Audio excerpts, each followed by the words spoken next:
accounting firms end up in this situation where ev- the owner is the end of every line, whether it's a people line or a project line?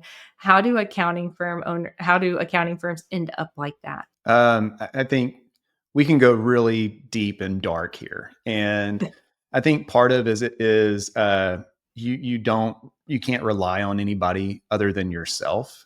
You believe that fallacy that everything has to be done by you because you do it better than everybody else. I think part of it is that, and why would I train somebody? Why would I take the time to train somebody and then they do it wrong or they take twice as long as me? Like there's all these excuses that we build into our reasoning for this. And once you're able to take a step back and really think about, where's my time best spent? What am I going to feel good about at the end of the day? Maybe at the end of my career where I spent my most time. Is it going to be clicking boxes and double checking things? It could be delivering results of tax returns and interacting with, humans and, impacting others, but it's probably not going to be the grind of the puzzle. And I think so many of us fall back into this puzzle, right? Like debits equal credits. Like it has to work.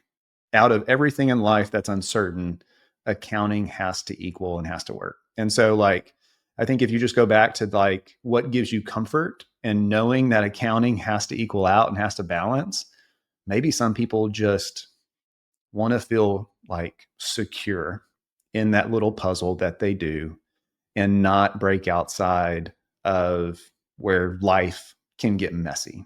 And part of that is just, whether it's comfort, whether it's disbelief that anybody can do it as better than you.